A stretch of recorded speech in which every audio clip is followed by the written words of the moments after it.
It's time for Twig. This week, Jeff, Gina, and I will talk about Google. Are they reading your email? We'll talk about a great trip to Sicily we didn't get invited to. And Wikipedia links are now being taken down by the European right to be forgotten. It's all coming up next on Twig. Netcasts you love. From people you trust. This is Twit. Bandwidth for This Week in Google is provided by Cachefly. CACHEFLY.com. This is Twig, This Week in Google, episode 261, recorded August 6th, 2014. Nature abhors a hexagon. This Week in Google is brought to you by Squarespace, the all-in-one platform that makes it fast and easy to create your own professional website or online portfolio. For a free 2-week trial and 10% off, go to squarespace.com and use the offer code TWIG. And by NatureBox. Order great tasting, healthy snacks delivered right to your door. Forget the vending machine and get in shape with healthy, delicious treats like baked sweet potato fries. Oh, baby. To get 50% off your first box, go to naturebox.com/twit. That's naturebox.com/twit. And by Personal Capital. With Personal Capital, you'll finally have your entire financial life in one place and get a clear view of everything you own. Best of all, it's free. To sign up, go to personalcapital.com/twig. It's time for Twig, This Week in Google. I'm Leo Laporte, and joining me, as always, if we can help it, the great Gina Trapani, founding editor of Lifehacker and the author of the Think Up app at thinkup.com. Hi, Gina. Hi, how are you? Great to see you. Welcome. Here with my big phone. We're going to talk about it. We're going to talk about the big phone. Because as usual, we have to talk Jeff Jarvis down off the ledge. Jeff Jarvis, professor of journalism at the City University of New York. He is. There's his Osborne 1 over his right shoulder there, or his left shoulder. I'm still using that. That's how far behind I am. I don't like change. Also the author of Public Parts. Osborne 1. What would Google do? Blogger at buzzmachine.com. We were hoping, we talked last week, that for the first time ever, all three hosts of This Week in Google would be using the same phone. Ruined it. And Jeff has ruined. No, he isn't, because so we're talking about the 1+1, which no one can get. It's still in very, very short supply. You have to either get an invite. By the way, don't ask me. I don't have any. I didn't get any because the way I didn't get any either. We both, in fact, all three of us, I think, got it from friendly listeners. Right. And so they have the invites, not us. This 1+1 is from oneplus.net. They call it the flagship killer, and Gina and I anyway, have been very impressed with it, especially because the 64 gig model, which is the one we recommend, is only $350, unlocked. Yeah, it's great. So, and you know, in every respect, it is a top of the line phone, Snapdragon 801 processor, 3 gigs of RAM. Very few phones have that. 64 gigs of storage, 13 megapixel camera. We find quite good. A very nice 1080p display at 5.5 inches. This is they call it a flagship killer. I'd agree at an unbelievable price, but you have to get an invite or you have to play a game to get it, or you have to have nice listeners, which is what Thank you very much, listeners. Yeah, thank you, listeners. You guys are awesome. Jeff, who is currently using a Nexus 5, is reluctant. From what stems your reluctance? Well, a little bit was actually your talk last week. I was feeling a little bit used here. Yeah, it's a marketing gimmick. It is clearly that. It is. And then I went on, and then my deflated my bubble because I was. We'll go into my printer situation in a minute, but I returned a printer this week, and I returned something else. So I was looking at it, and I said, And I went on to their service area, and they basically said, "Oh, we're too busy to give much service. Good luck." And I asked for an RMA now, I think 4 days ago, and I haven't heard a word back yet. So I thought, you're not going to get any service on this thing at all. I think that's the case. I think you shouldn't expect that if something breaks, you can send it back to them, and then you get a new one. And so I thought Gina was going to open hers, and why not let Mikey eat it? And I'd see what she thought. So if Gina was happy, and if Gina, knowing how neurotic I can be and what a pain I can be, and knowing that I now know where to find her and I can show up on her doorstep and say, make this work for me, that she would have to give me good advice and say, open it or don't open it. putting this on me. Putting this on me. But you made a good point, Jeff. The real question is in the kind of the context of coming from a Nexus 5. Yes. I mean, Nexus 5. If you were coming from a Galaxy S, I'd say yes. Easy. But Nexus 5, that's a little bit more challenging. Oh, you're playing with me, aren't you? Yeah, I'm messing with me. You know my neuroses, don't you? Well, the Nexus 5 is a really great phone. And that's part of it too, is that I feel a little profligate saying I have how many people in the world would love to have this phone, and here I am going to buy another phone. What are you going to send it to the starving people in China? I mean, this came from the starving people in China. Yeah. They didn't want it. Well, that's the other thing, by the way. Maybe it's subsidized by the Chinese government because it's going to spy on all of us. Yeah, the thing I think I was unfair last week when I really I called shenanigans. By the way, I just accidentally You just turned on your torch. on my You flashlight. You're torching us, Leo. Just by doing a V, I think. Let me untorch you. Is it L or is it V? No, it's just a backwards V. So,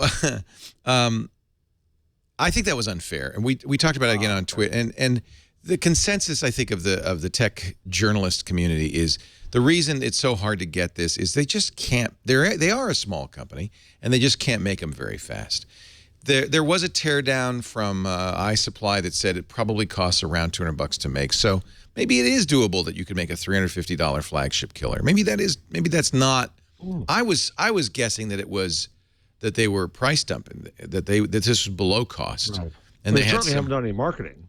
Yeah, they said had some plan to somehow send you over to the Oppo phone. Right now. Yeah. But you raised a really good point, which is. It's what the thing that is clear is it's too small to offer any support of any kind. Yeah. So, I think when you buy a $350 phone, that's kind of it, right? You understand? Well, I mean, don't forget I have a $350 phone right here, and I got support on it. So before I let Gina say, I'm going to say one more thing, which is that Nexus 5 is a great phone, except for two things. One, doesn't have a removable battery, so the back is sealed. Two, its camera is okay at best. Mm-hmm. Now, so you would agree both of those things are negatives. Size is good. It's a 5-inch. I mean, the battery in that is not wildly removable. It's not like I can carry around. No, this isn't removable either. This is not removable. But it has really insanely good battery life, so that becomes very less. Good battery life. That's moot. Really, that's important. What are you getting, Gina? Oh, the battery life is great. I forgot to plug it in the other night. Normally, I got to the habit where I had, absolutely, if I hadn't plugged my phone in overnight, I was basically SOL the next day. Right.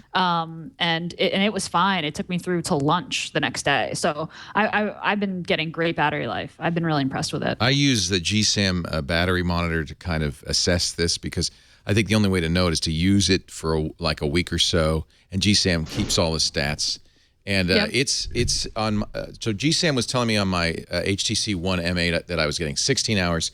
This says almost 19 hours, and I would say that's about right. About almost 20 hours battery life. Yeah, I'd say that's about right. And so I use it like crazy. Yeah. We started to talk about this a little bit in the pre-show, and my advice to Jeff. Well, first. The whole, I have a Nexus 5, should I really have this other phone? You got to get rid of that guilt, because the way that I look at it is I feel the same way. I'm privileged. I'm surrounded by amazing devices, but we're doing a service to our listeners if we're doing our jobs right, and we cover Android and we cover Google. So you kind of have to get over that. And you can always donate your Nexus 5 if that happens. No Twitter friends, don't line up. I'm going to hold on to both of them. Don't line up. Stop asking me. All right? Go ahead, Gina. But okay, so the hardware is awesome. The camera alone, I think, is a great reason to switch to the OnePlus. The hardware is amazing. The screen is huge. The phone is so big that I can no longer put this in my front jeans pocket. Which, if you don't do that, not a big deal. But it just pops. It just sticks out too much. So if size matters to you, if too big. It might be too big for you, but if you've got big hands and you put it in your front shirt pocket, that should be fine. It's super thin. The screen is beautiful. And so the hardware alone, I think, is worth switching. The software, Cyanogen, is really great. And I was saying to Leo that at first I felt a little bit like a stranger in a strange land. I haven't used Cyanogen in a long time. It's not hugely different, but there are a few extra settings which I've had to sort of play around with a little bit to get used to them. That might throw you off a little bit at first. But I think once you've got your launcher and your Google Apps, you'll feel right at home, the same way you feel on your Nexus 5. Just to explain a little bit about that, because people may not be familiar with what's going on here. Samsung has TouchWiz, HTC has Sense. Those are skins they put on top of the standard Google Android interface. The Nexus 5 is the standard Google Nexus interface, Android interface. It's pure. So OnePlus did something interesting. And they went to a third-party Android that has traditionally been used as a replacement from people would root their phone and replace the firmware on their Samsung or HTC with CyanogenMod. And it's an enthusiast version of Android. So it had traditionally a lot of kind of quirks and weird things. Also had problems with not being perfect because it was always an aftermarket something. Hackers had to get the phone and try to make it work and so forth. But it does have the advantage of having all the Google apps, the Google services, and being a hacker response to ugly skins. This version of Cyanogen, which is designed specifically for the One, is much cleaner than the ones I've used in the past and totally reliable. GPS works, camera works, all the things that sometimes can be finicky on Cyanogen are working fine. So this is merely what OnePlus did, and I'm sure they funded it, and I'm sure they gave them phones, and they worked with them to make sure it all worked perfectly. So it is even if you've had an experience with Cyanogen, it's not like the one you put on your Galaxy S3, right? Right. And in Cyanogen, while it offers themes and skins, Cyanogen itself is a build of Android that changes or exposes, I would say exposes some settings in Android that Google's chosen to hide. So it makes Android a little bit more configurable. So for example, in Cyanogen, the auto rotate button, you can say lock my rotation on my phone. This is built into Android. You'll see it on tablets, but it's disabled on phones. Google's decided that this doesn't really matter on phones, but Cyanogen decided, hey, let's expose this on phones.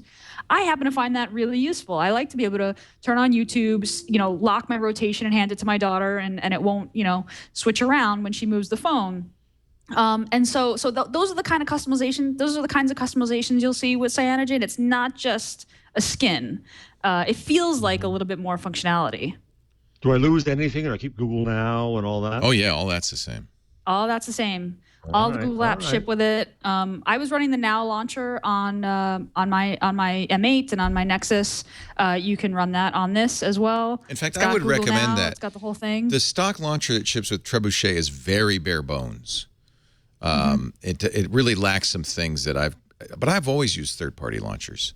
So Google Now is now available for it. In fact, it's available for all phones besides, not just the Nexus. So it's going to be the same launcher you're using right now, Jeff.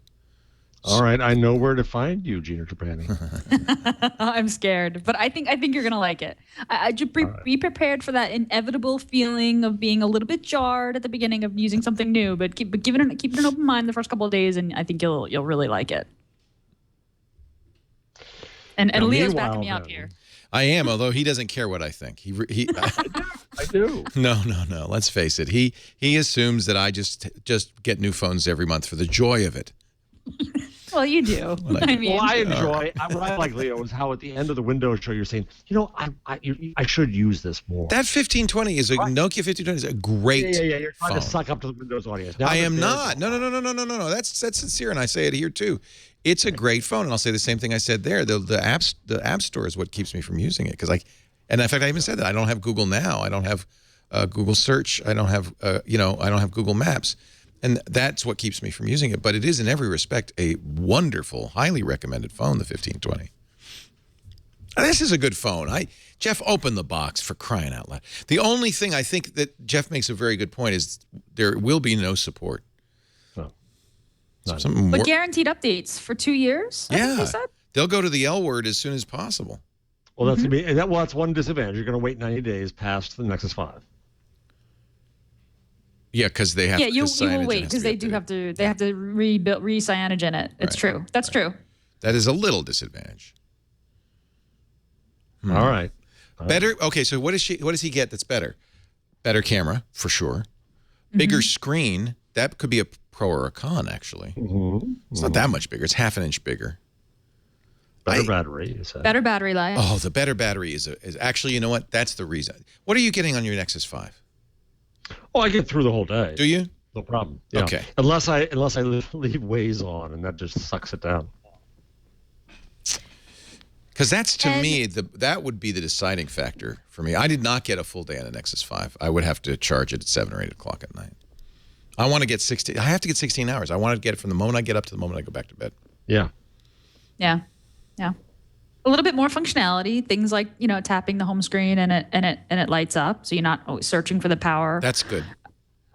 Things like the torch, right? I mean, that's just, you can get it in an app that's sort of built in. Yeah, you can put that. Tesla has a widget. Yeah, I have that on my phone. But it's built in, and the things like that, that auto rotate that I talked about. Wait a minute, Jeff, what carrier are you on? AT&T. Oh, okay. Because this will not work on Verizon. No, you think I'm on Verizon?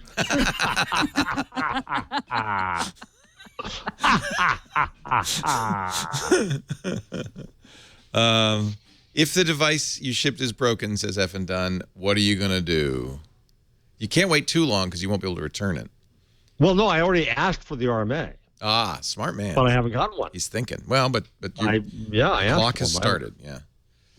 I think you're going to like it, Jeff. I love it. I like it much more than I thought I would. All right, good.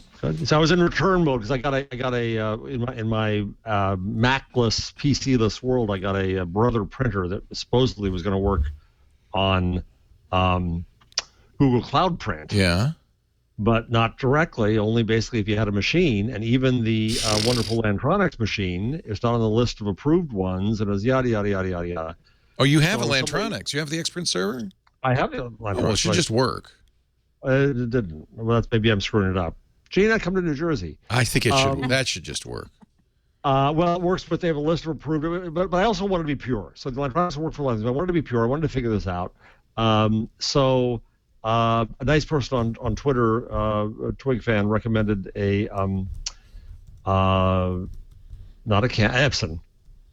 So I have an Epson one, which until just now I tried to print at home and it wasn't working, so it was off. So the Lantronix is on right now and it'll print through when it's available, but the Epson should work. But the other thing about the Epson is the Epson will scan to drive. Oh, very nice. That's a big deal. That's a big deal because scanning is a pain in the butt. So if that works, if I can keep that working, then that's I'm except for Skype, I'm done. Skype happens on this. Also, to be clear, because people in the chat room are asking, you can't get this from a carrier. You can only get it from OnePlus. It's a GSM phone, so it will work in the U.S. on AT&T and T-Mobile. I just put my AT&T SIM in, and it just worked. Did you just put your T-Mobile SIM in, Gina, and it just worked? I had to switch to, I had a Nano for the M8, so I had to switch to a Micro. So I went to the T-Mobile store, and the T-Mobile guy nearly died when he saw it. When he saw the phone. That's a nice feeling. I was like, yeah. He's like, what phone is that? And I said, the OnePlus. He's like, I thought so, but I haven't seen one in person. I enjoy trolling the T-Mobile folks. And he just switched out my SIM, and I popped it in. That's awesome. Yeah. And I bought a SIM, even though it turns out I didn't need it, I bought a SIM conversion thing from Amazon. Yeah, it'll work with a micro SIM, which is still the most common kind, although I have a number of nano SIM phones. Apple started this thing, and people resisted it, but they won. So a lot of phones have nano SIMs. But you have a micro on your 5, so you're good. Yeah. All right, I'm doing it. By the way, a number of people are talking about the LG G3 as the killer phone because it's ultra-high def screen, but a lot of people are reporting poor battery life and sluggish performance because it's an ultra-high def screen. And I don't think you gain anything from having UHD on your phone. So while the G3 looks good in so many respects, that might not be a good choice if battery life are important to you. This is snappy and 20 hours. Come on. Well, you know what's going to happen. The day I open it up, they're going to announce the Nexus 6. Well, that's what I'm concerned about. That's a given. That's a given. Seriously, that's what I'm worried about. The Nexus 6 is going to get announced, and you're going to hate me. And you don't care if the Moto X Plus 1 comes out because you want a pure experience. I think so. See, I probably will give this to somebody when the Moto X Plus 1 comes out because I love that always listening The stuff. I want that. I do want that. That's why I could have sworn that existed on this thing. Only if there's home screen, but all Google phones now do that, where you can say "Okay, Google" on the home screen. I don't know if there's any way to wake it up other than that. That's special hardware. That's special hardware on the M7. Always on voice command. Or the Moto X, X right? Plus 1, yeah. Wait a second. OnePlus has apparently let forum users choose. Hold on, darn it! I don't want your ad. Choose the voice-based hot word that will wake up the phone. The available choices include "Okay, OnePlus," "Wake up, OnePlus." I have not seen that in this. I don't know. That might be a March 12 story. Yeah, so that was some early send pre-release version that maybe they didn't leave that in.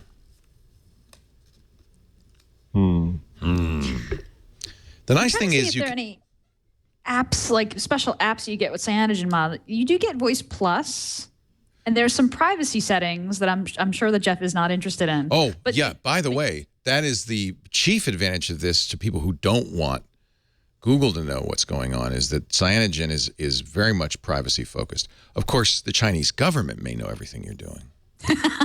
Yeah, exactly.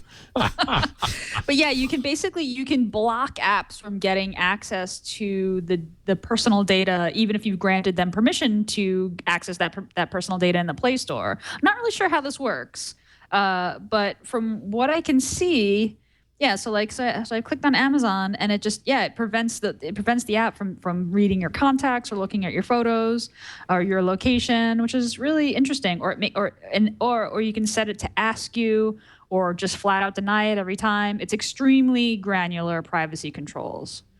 Hey, try Hey Snapdragon. Hey, Snapdragon. No. And you're saying with the phone off. I think you would disable that if it did have that, because that's going to be a battery killer. Actually, I'm just going to make fun. Now I'm going to have you say, "Hey, I'm an idiot." Hey, I'm an idiot. No, still doesn't wake up. Squirrel. Wait a second. I'm sure, Gina, that you've right now at geek.com. Oh, I hate it when they put it in a video. Then you got to watch a video. Forever. So while Jeff watches a video, let's say thank you to our friends at squarespace.com. Gina, I presume that you talk all about this on All About Android, right? We did. We did talk about it quite a bit. Yeah. It's Jason did the canonical review. I think he did it before you buy. I stole his. Right. This is his.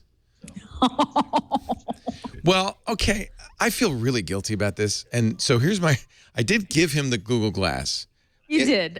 In both cases, I paid for it. I paid for this, and I paid for the Google Glass. So they technically are mine. They are yours. But it was somebody who contacted him to say, "Hey, I got a one. Would you like it for review?" We let him review it for the voice wake up feature. Voice wake up feature. There's a voice wake up feature. Turn that on. Then you can train. I'll let Gina do that because I have to do an ad for squarespace.com. So I feel a little guilty, but I asked, I said, Jason, you're going on vacation. You totally can take this with you. He said, no, I got an Nexus 5. It's okay. I said, this can be, I don't want to take it away. He said, no, it's fine. But I think he was being nice. Oh, that doesn't sound like Jason, but it's okay, Leo. It's okay. So as soon as the Moto X Plus 1 comes out, I'm giving this back to Jason. It's his. Oh, I see. Okay, that works. Which is Leo now saying he's not that crazy about this phone. No, I love this phone. The only thing it's missing, and maybe you've just solved that, I want to try it, is the fact that it's always. That would be a seller for me. I love the fact.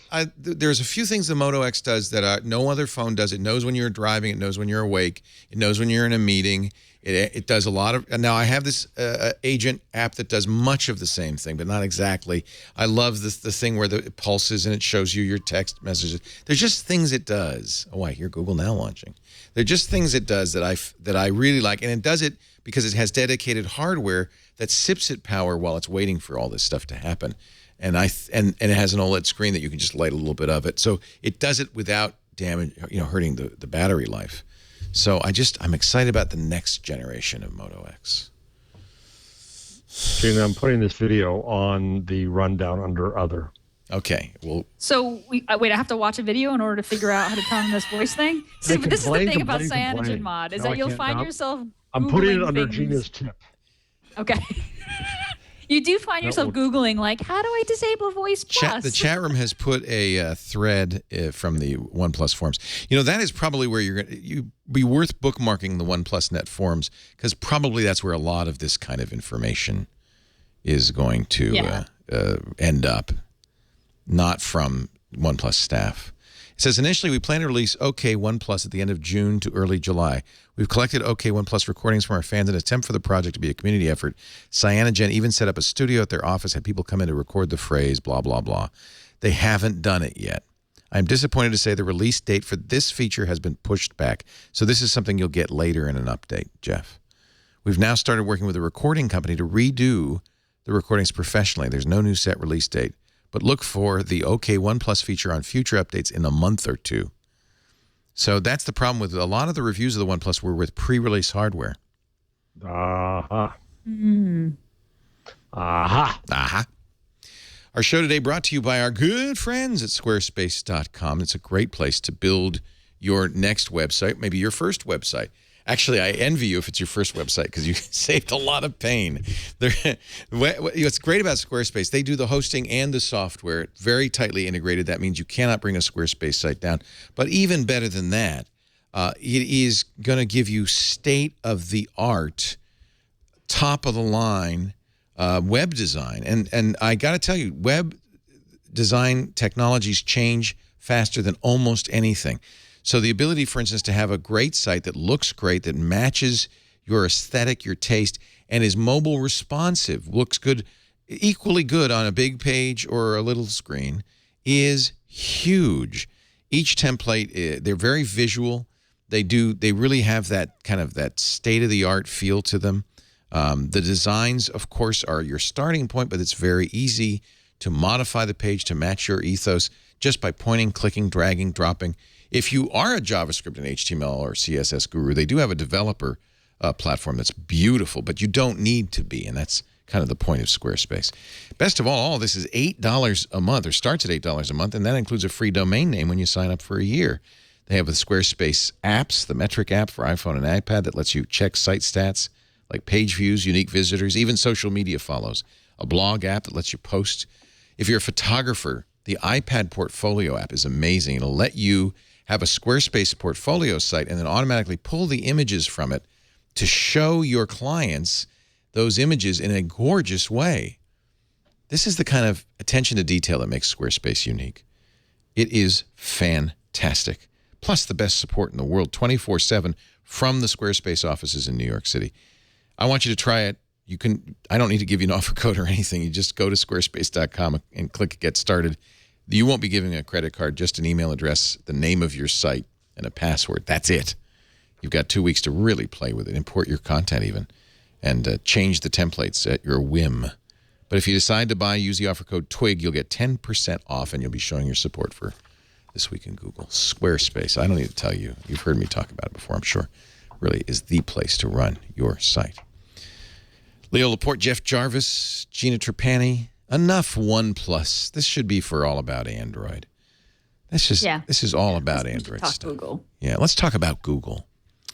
I like this. Let's not. They didn't invite us. What? To Sicily? Davos. Yeah, to Sicily. They invited Ariana Huffington and not us. And why do you say it's their Davos? Well, that's what the rumors say it is. They invited a whole bunch of important people, and they didn't think we're important, and I'm hurt. Ariana Huffington among the luminaries attending an exclusive conference in Sicily being hosted by Google. It's at a golf resort in Sicily. CEOs, investors. I know, Gina. Oh, this is killing me. I'm just upset about the Sicily trip. Free Sicily trip. Chief executives, investors, and celebrities, all of whom, now I'm crying. We're invited to bring their families. Mm-hmm. On the agenda, high-minded discussions of global issues along with relaxation by the Mediterranean Sea. Ariana will teach you how to sleep, you know? Ben Horowitz from Andreessen Horowitz, John Doerr from Kleiner Perkins, Elon Musk, the Tony Stark of our times, Travis Kalanick, the chief executive of Uber, the guy who founded Snapchat, Evan Siegel, even actress Eva Longoria. Ooh. Fashion designer Tory Burch. This just gets worse. And this is what I'm sorry to miss. The CEO of Comcast, Brian Roberts. So you can... Brian, I want to cancel. Leo, why would you want to cancel? The conference is taking place at the luxurious Vedura Golf and Spa Resort on Sicily's southwestern course. Why they put this in the HuffPo? 6 clay tennis courts, 3 golf courses, and a spa. One of the attendees, Ariana Huffington, experienced... This is in the HuffPost. One of the attendees, our owner, experienced a travel mishap. Oh, no, I'm sorry. This is the New York Times. This is the Times. This is the New York Times. The New York on freaking... Ariana Huffington's passport snap. She tweets, arrived at the airport in London, darling, for my flight to Palermo. Realized I had left my passport at the hotel. That was like a combination. I don't do a good accent. I don't know. Now, of course, what she doesn't tweet is, so I sent my assistant Mara to go get it. She better get back quickly. She made it there in the end. Buenos Aires, Sicily. I love how Dacia Mariani described it in The Silent Duchess. I interviewed Ariana when she was Ariana Stasinopoulos Huffington. Wow. That was her. You don't think about Ariana. I love Ariana. She is a trip and a half. But I really prefer the political Ariana to the Oprah Ariana. Yeah. Now she's gone full Oprah. Yeah. Or Zsa Zsa. Fun. Arnold Schwarzenegger. That's who you made her sound Arnold like. Schwarzenegger. I'm Ariana Huffington. Now, Ariana says she never says darling. I've never heard her say She darling. never says darling. She should say darling. That's Zsa Zsa. That's Zsa Zsa who says that. Big story. We covered this a lot on all of our shows starting Sunday, I think, on Google tipped off authorities at the National Center for Missing and Exploiting Children that they had found child porn in somebody's Gmail account. That person was arrested as a child pornographer. But now, of course, while that's a good outcome, everybody's wondering, well, is Google looking at all the images in my Gmail? No. The answer is no. No. No. I think what we know, in fact, I think we... I'd only read this headline. Yeah, we sussed What this... happened?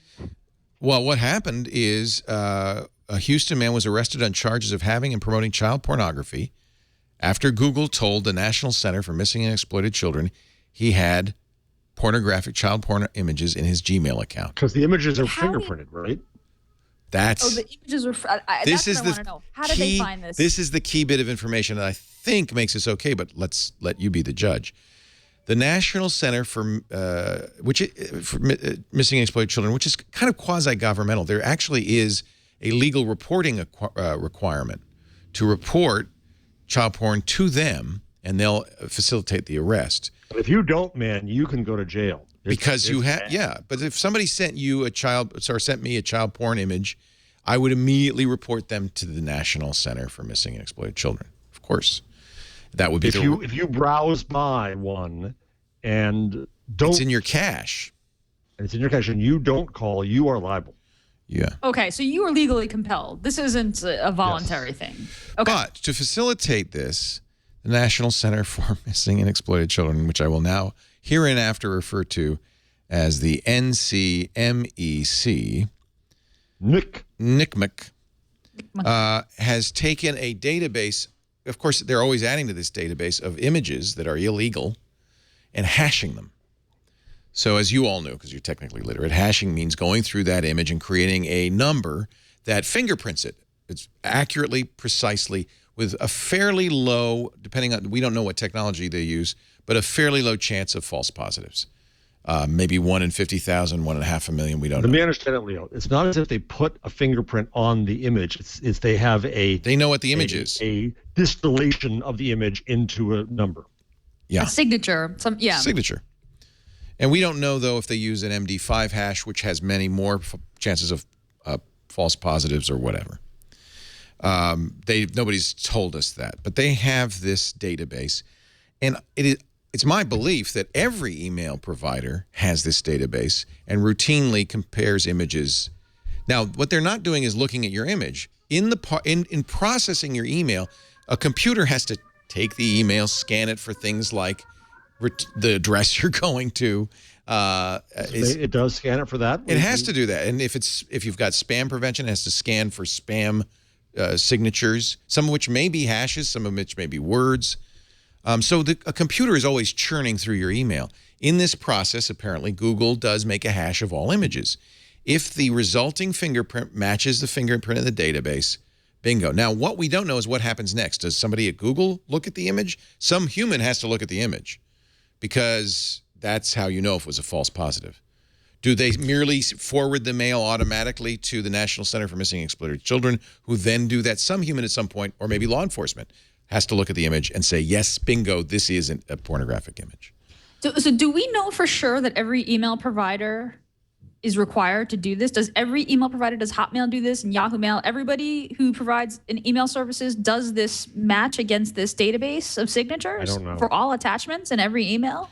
I'm on the United States Department of Justice page, the Child Exploitation and Obscenities section, where it says how to report child pornography. To report an incident involving the production, possession, distribution, or receipt of child pornography, file a report at the NCMEC's website at cybertipline.com or call an 800 number. Your report will be forwarded to law enforcement agency for investigation and action. That sounds to me like law enforcement ultimately gets the image and decides. Mm-hmm. You may also wish to report to federal, state, or local law enforcement personnel. But the DOJ says call the NCMEC. I would bet you there is a legal reporting requirement.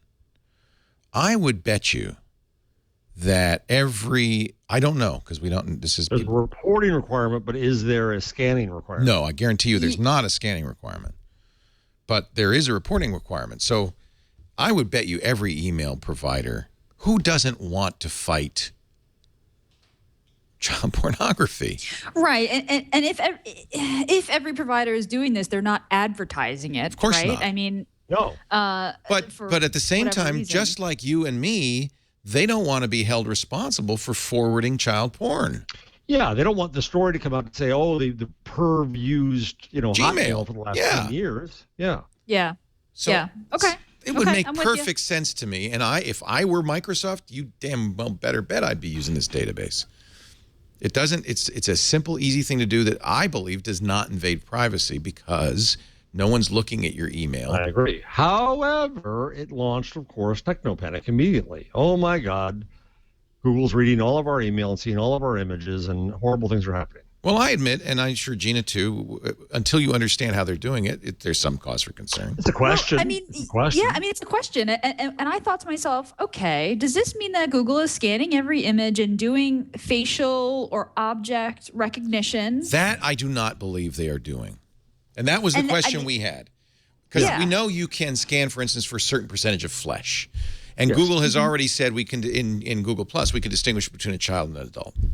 So it's not so far-fetched to think that Google could, in their technology, scan for child porn. I don't believe they are doing that. And I don't think that's something they'd want to do.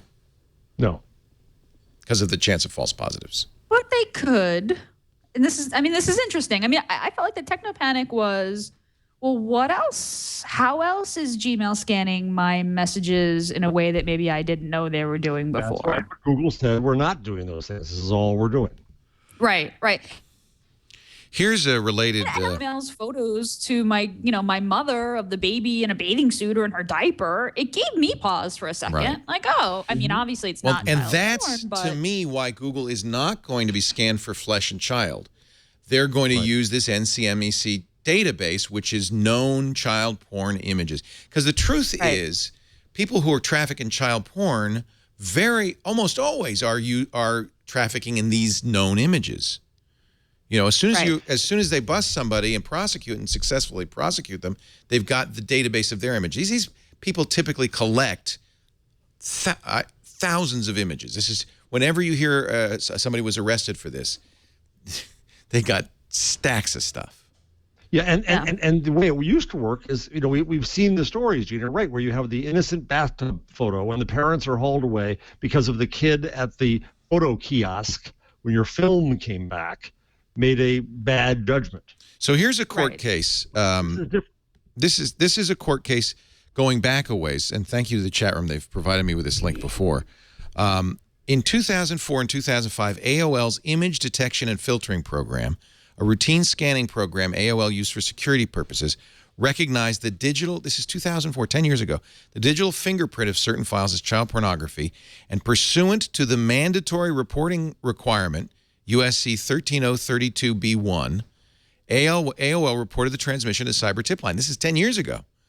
Law enforcement traced the transmissions and arrested somebody. Before trial, the suspect moved to suppress the evidence, saying AOL was acting as an agent of the government when it scanned the email attachments. Therefore, the government had conducted an unconstitutional, warrantless search of his email. It violated his Fourth Amendment. The court denied, saying AOL was not acting as the government's agency because the discovery of the pornography was the result of routine scanning conducted to recognize files that may be detrimental to AOL. So the Fourth Circuit affirmed that, by the way. So there is case law, not going to the Supreme Court, but going to the federal court, the Fourth Circuit, that is not an unwarranted search and seizure. Okay, files that may be detrimental to AOL. So Google could be liable for hosting known pornographic images. So this isn't about Google's, trying to hunt down child pornographers, right? And this is about a liability issue for them. Well, they may scan also for other things, viruses in images. They certainly do. They do. Yeah, they should. You want them to. Yeah. Okay, 13032 explicitly states nothing in this section may be construed to require a provider of electronic communication services to engage in monitoring and a user, but there is a mandatory reporting requirement. So to answer your question, they're not required to scan, but they are required to report should they learn. But that goes see your earlier discussion. If you're one of these companies, do you really want to not scan? Yeah. The last thing you want is a newspaper story saying, and the perpetrator used Gmail to exchange pornographic images with thousands of others all over the country. But Gmail caches copies of these images too. So Gmail is hosting these images. Very good point. Even email that hot links images in other places, Gmail now caches. So there is a liability where they're storing these images on their servers. So I see that. Of course, I buy the argument that they may feel morally compelled to scan for this kind of thing. But I think, being compelled legally, I think makes a lot of sense as well. Somebody in the chat room is pointing out that both Google and Facebook scan faces in images to tag them. That's done automatically, right? Well, not in your email. No. That's images that you put up in public. Okay. You're sharing. And you're agreeing, by the way, to those terms of service when you. Yeah, and you're agreeing, and you opt into it, and you can see that they're doing it. Right. Which is different. I think a little different than I've sent this message, and. So I think Google I would love to know what scans. Like I'd love to have a list of all the things that all the processes that Google runs on every message I send. And what they're looking for. Viruses, spam, child porn, faces, docs. I don't know. I think you could assume all of the above, right? I mean, and it's, but what else? It's kind of part of the intake, right? For instance, if they're caching files, then they have to have a unique identifier for each file to prevent. So the caching only works if you know it's identical, right? Yeah. So I mean, this is all part of the intake. Jack Schaefer on Reuters raises a question, and I think it's legitimate. All right, so let's say that in another country where homosexuality is forbidden, they say that you have to find homosexual images and report them to us. Is this a technological capability that could be misused? And we will provide you with a hash of 1,000, 1,000,000 homosexual photos and require you to both scan and report. I think you can pretty much count on Google not to do that. I think you can, but what's the basis? What's the argument? Well, that's follow local law. That's the big issue that we're seeing with the right to be forgotten, right? Where a country can compel Google to act in odd ways. I mean, you can't sell Nazi memorabilia on eBay. That's a German requirement. Right. I mean, that's kind of a larger question for this global world, I think it is. Where you have global business. On the face of it, I have absolutely no problem with what Google did. Google explicitly told Business Insider that it does not scan for evidence of other potential crimes. That it said explicitly that's the only crime it scans for. They have said this all along. In 2006, Google Chief Legal Officer David Drummond said Google has a zero-tolerance policy against child sexual abuse imagery. They've been very, very active in that. They say explicitly that they don't look for other crimes. However, in the terms of service, quote, our automated systems analyze your content, including emails. This analysis, we've talked about this before, analysis occurs as the content is sent, received, and when it's stored. So, you know, they have kind of a blanket license to go through. You go to the next step. The next step here is that somebody looked at a site telling you how to make a shoe bomb. Somebody emailed a picture. Well, okay. Of a shoe bomb. And this is, and you know, by the way, Jack is saying the dangers of deputizing Google to bust child pornographers. It's not. They have not been deputized. They're not making a judgment here. No. So it's completely possible to come up with a million scenarios that would be very, very bad. Right. But that's a foolish exercise. That's the essence of technopanic. I agree. Yeah. I mean, I can think of all sorts of horrible scenarios, but they're not doing that. So right, I agree. No, the fact that they have the ability, you may not like, but the thing I tell everybody is, I think you guys would agree with that. If you want to make the internet private, you're going to break the internet. That's what the right to be forgotten does. It breaks the internet. And so, yes, I can see all sorts of horrific scenarios, but the fact is using the internet is not private any more than going to the mall is private. And trying to mold the internet to make it private is going to break it. Just as if you said, I have the right to be private at the mall, you don't. So don't go. All I can say is don't go to the mall. I don't think it's possible to make the internet private. Well, it's not possible to have a presumption of privacy in public, because then this is what I wrote in my book. This is what when we ruin the notion of not just the internet, but of public. Right. And it ruins things like journalism. Oh, no, you can't report on me, the mayor, being caught going into the opium den because I have a presumption of privacy. No. What did you think of Anil's wonderful article in Medium? Oh, yes. I'm glad you asked, Leo. I was going to ask, but I didn't want to. Such a great article. And I think so right on about this whole issue of privacy. I'm sure you read it, Jeff, right? I started to and then forgot to go back to it. TLDR. Because there was also, I think Zainab did a response to him. Dana did a response on what is privacy, yeah. Yeah. And now Dana Boyd, of course, and by the way, she's had something to say about all of this stuff, but I presume she would err on the side of privacy because she, with all her work with young people, she understands how important privacy is to them. Well, but no, Dana also understands the value of publicness and sharing and sees technopanic. Dana's very quite rational about these topics and smart about I just thought what Anil brought up was really right on. His article, What is Public? It's so simple, right? He says, he points out that, let's say an addiction recovery group decides to take advantage of the summer weather and meet in a park across the street. Legally, you could take photos of the members. You could tag it with the names of their employers, friends, and family, make sure no one missed it. Conversations that take place in public parks are public. We have this problem now with drones. Paparazzi are using drones, and it isn't illegal unless it violates FAA rules because you're in public. He says public is not simply defined. It's a fragile set of social conventions about what behaviors are acceptable and appropriate. He kind of berates media, the news media that benefits from the gray area by, for instance, republishing tweets by saying, well, hey, it's in the public eye. Well, I think this is where Anil and Jeff probably depart, because Anil is arguing for consent in journalism. And he and I have had this debate over lunch a few times, and I wouldn't necessarily go that far. He quotes Hamilton Nolan of Gawker, the things you write on Twitter are public. They are published on the World Wide Web. They can be read almost instantly by anyone with an internet connection on the planet Earth. This is not a bug in Twitter. It's a feature. This is something. It sounds like he's channeling Jeff. It's a feature of society.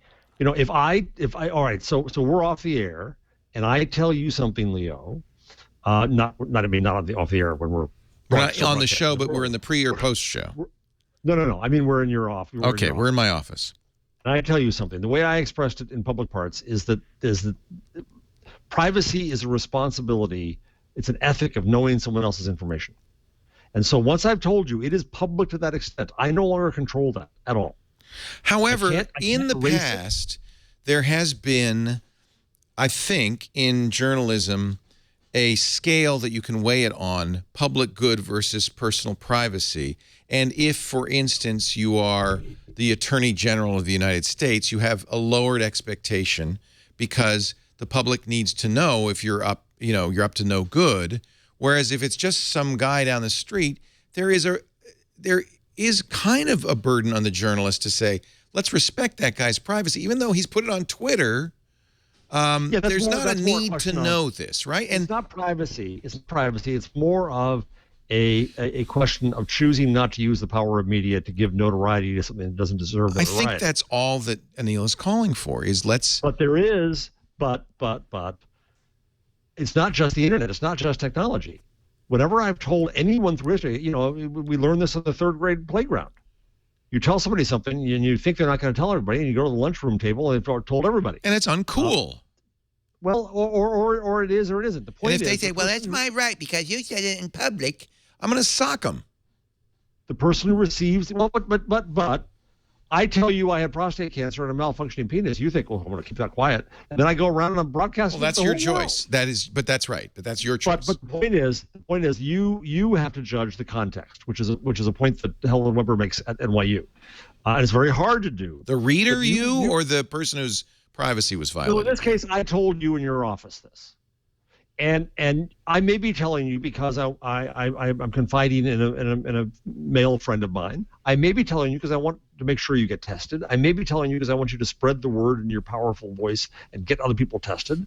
There's a context to this. I understand, but the issue that Anil's raising is there are in some cases a real journalistic responsibility to reveal this information, and then there are in some cases it's exploitation.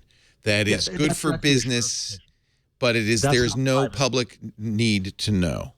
It's irresponsibility. It's notoriety. All of it is technically public, but that's an important consideration when revealing. And what he's saying is the business models of some of the most powerful forces in society are increasingly, the media, are increasingly dependent on our complicity in making our conversations, our creations, our communities public whenever they can exploit them. Twitter is, the difference is this. If I go to Facebook and I do a private message to you, or I go to email and a private message to you, same as if I do it on the street, same issues I just outlined. Twitter is different because I can go to Twitter and I can search on embarrassing. No, of course. All of this is factually true. He's just saying don't be a jerk. Right.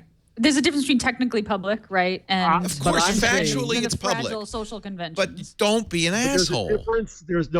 Fine, but there's also a difference. It is a more public act. Being on Twitter is a more public act than telling someone something. I disagree. I think a lot of people use Twitter knowing it's public, but they're having a semi-private conversation. They're replying somebody else. They know that technically it's public. What they don't expect. And you think it's completely wrong of them to expect that people will, by social moray alone? Because of the functionality, Leo, of search.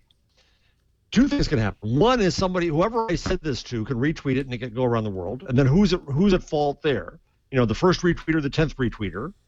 Second, Twitter search. If I go searching for, small penis pictures, God knows what I'll find, but I'll find them.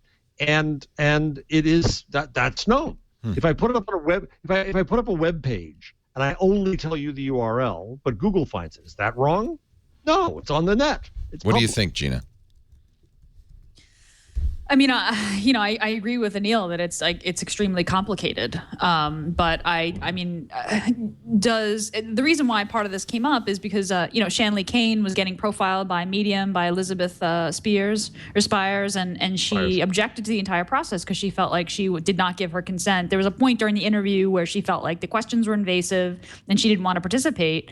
And Liz basically said, "Look, I'm doing this profile. I'm going to talk to your friends and family. This is how journalism works." And Shanley was like, This is harassment. You should require my consent. And then that prompted Jason Calcana saying journalism doesn't require consent.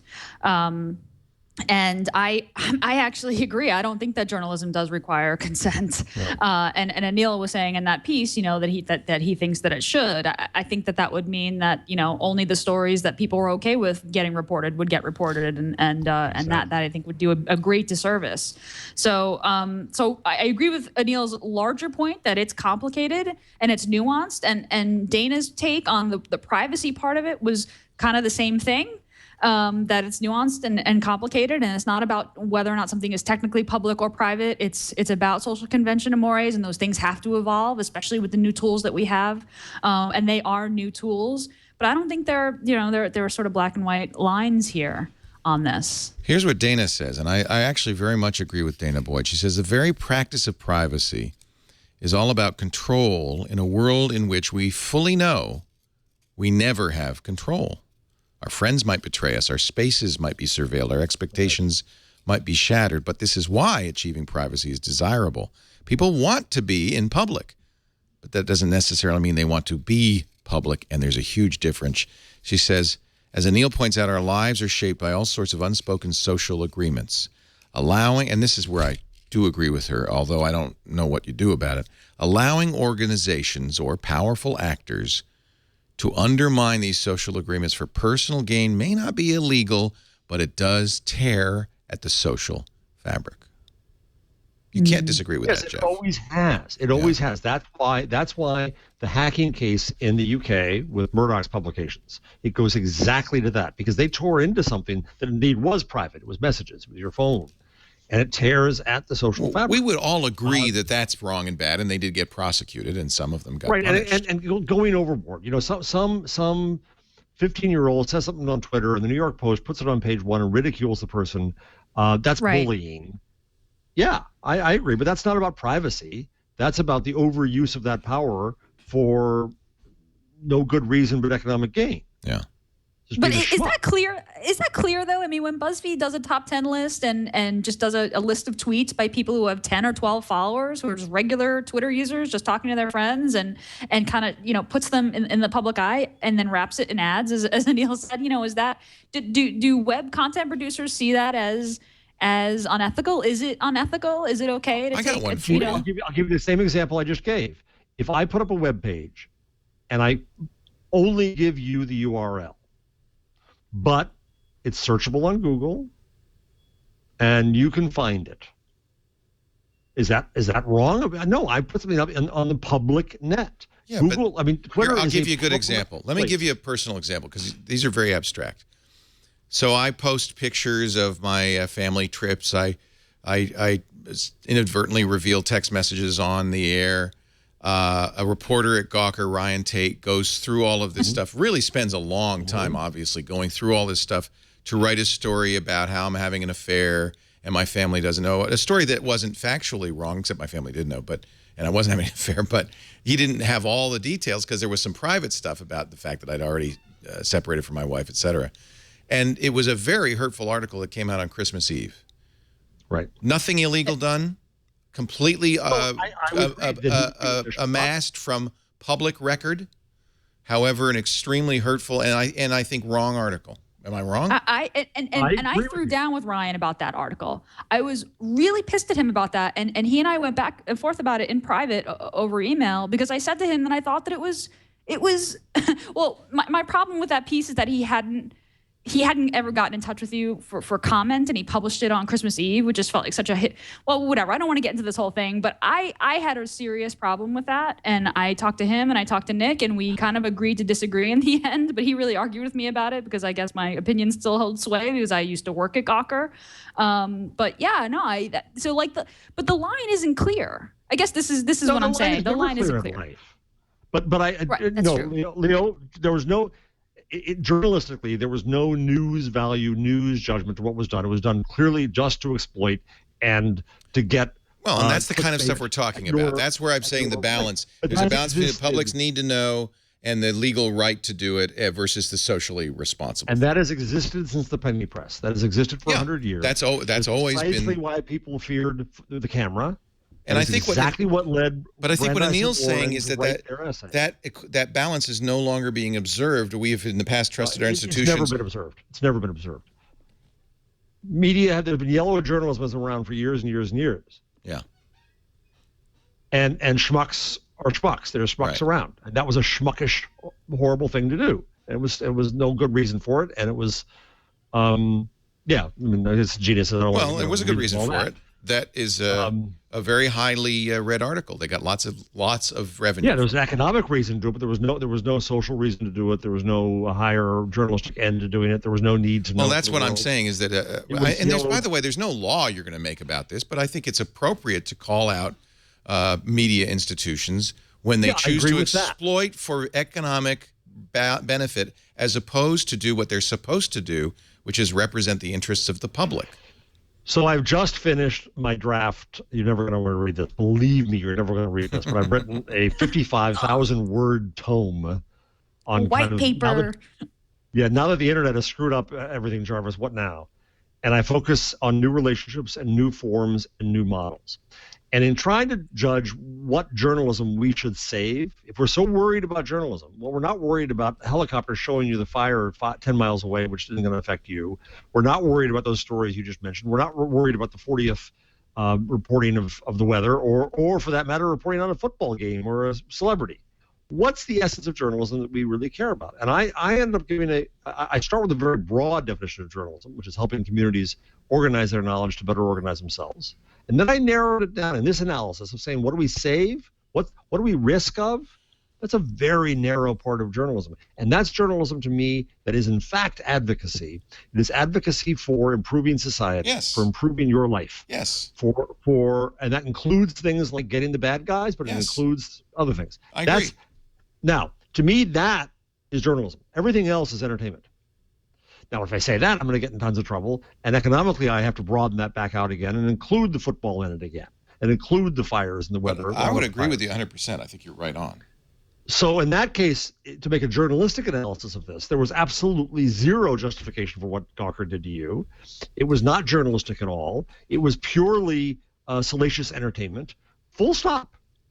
They should be ashamed of themselves. It wasn't journalism. Nick's argument is, I don't accuse myself of doing journalism. I do what I do. No, but this is what Anil's saying is that these institutions say, but it's all in public. Everything they used was in public. The argument was Leo's a person of interest, and this screenshot was a matter. It wasn't just a screenshot; it was images from my Flickr feed. It was all public. They didn't delve into anything that was not public. The only thing they did is they focused it by taking it all, putting it together. It's not an issue of publicness or privacy. That's the wrong analysis, I would argue, with Anil, and I'll take him out for drinks and we'll do this. I would argue it's a public interest analysis as the core of journalism. I agree with that. Yeah. But that's what I'm saying, is that you have to weigh public interest versus people's right to be left alone. Now, let's not use privacy. Right to be left alone. I'll give you a different example. So the guy who took the picture of the plane in the Hudson. Yeah. He had, I don't know how many he had, let's say he had 10 followers. Well, that was public interest. Yeah. Right? I agree. So the issue I have no isn't how problem many with followers he had. Oh, no, you can't use that. You can't refer to public. that. You posted it. He only has 10 followers. That analysis doesn't work. Yeah. It's a good article. Read that. Read Dana Boyd's response. Both of them are Medium. Anil Dash and Dana Boyd. I think it's a really important argument, and it points to a really good piece by John Oliver this week on native media, and I'm sure native content, which is another form, by the way, of this kind of, I think, slipping standard in journalism. Yes, I agree. Oh, I didn't see this. It's good. On his show? It's pretty long. I don't know if we're going to air it, but I got to air one little bit of it. The New York Times saleswoman. Oh, that part. Yeah, but I also think the song, what's her name? He sings it was so, you know what? At first I didn't watch John Oliver's last week tonight, or whatever it's called, because I said it's just a ripoff of The Daily Show. Come on, John. You stole Jon Stewart's format. And of course he's a former Daily Show reporter. But I have to say, he has done such great advocacy. You nailed a couple of segments. He's done such great advocacy journalism. And who knows anything about native content? This is not something that is talked about in mainstream media. We talk about it all the time. This is the advertisement hiding as editorial content. Very famously, was it Forbes that allowed the Church of Scientology to write a No, that was the Atlantic. The Atlantic, Forbes, even worse. Forbes has, because they just went off the The Atlantic allowed the Church of Scientology to write a puff piece about the Church of Scientology, posted on their website as if it were an article. It says in fine print, this is paid for, but this new idea of native content is, everybody knows, an attempt to trick viewers into thinking they're watching editorial content when they're really just watching advertising content. Right, so Forbes is the one that allows advertisers to have what they call brand voice. And they have a little link next to it that says, what's this? As I've said to them, if you have to say, what's this? Clearly, the label ain't clear enough. So it's an effort to move. Now, the New York Times, on the other hand, has started into this, and they says paid post, and they change the color, and they change the font, and they do all kinds of stuff. So they did a feature about women in prison tied to Orange is the New Black. But it troubles me because the reader is going to ask and say, well, if this is such a good story, why didn't you assign this? Why didn't you do this journalistically? And if it's an ad, really, for that, then did you soften this? What was the influence of the advertiser? Yeah, fine, you said paid post, but you're using your motif of telling me a journalistic story now for the sake of the advertiser. It's going to hurt the brand. It hurt Forbes' brand. They were sold for less than they wanted because of this. Good. I don't know. And it did hurt the Atlantic's brand briefly. Let me see if I can find this. The New York Times is engaged in this as well. You'd think the august New York Times would be somewhat above this. And he plays a little bit of a clip from... wait a second. You know what you want? At 4 minutes. Start it in 4 minutes because that's the Jonah Peretti part. It's funny. Well, here's Meredith Levy, and she's Executive Vice President of Advertising, let's be fair, at the New York Times. Let me start by vigorously refuting the notion that native advertising has to erode consumer trust or compromise the wall that exists between editorial and advertising. Good native advertising is just not meant to be trickery. Well, obviously, it wouldn't be good native advertising if it didn't trick the reader into thinking they were reading editorial. It's meant to be publishers sharing its storytelling tools with a marketer. It's publishers sharing their storytelling tools Wow. with marketers. Exactly. It's not trickery, it's sharing storytelling tools. And that's not it's repurposed bovine waste. If you go to 4 minutes, Leo, the stuff on Jonah Peretti, I think is pretty funny. Okay, let me find that, and then we're going to play the Pepsi commercial because I think that's a really good example. Well, that was just beautiful. Yeah. It's messages that are often clear endorsements, and if you'll excuse me, I'll just take a break from making this point by enjoying the refreshing taste of Mountain Dew Code Red. And then it's at this point that you usually realise, oh, this isn't the thing that I was looking for. You're just advertising the most disgusting drink ever manufactured. although, I will say it does undeniably taste of red. Here's the Peretti stuff. Native advertising, though, has been so lucrative for new media organisations that they basically built their entire business model around it. 100% of our revenue comes from branded content. So we have a lot of partners who are marketers. This is the CEO of BuzzFeed, Jonah Peretti, talking about... Brilliant technologist. He was the technologist behind the Huffington Post. Jonah's amazing. Jonah is amazing. Well, and he's succeeded amazingly. Here he justifies BuzzFeed. And major brands. We work with 76 of the top 100 brands now.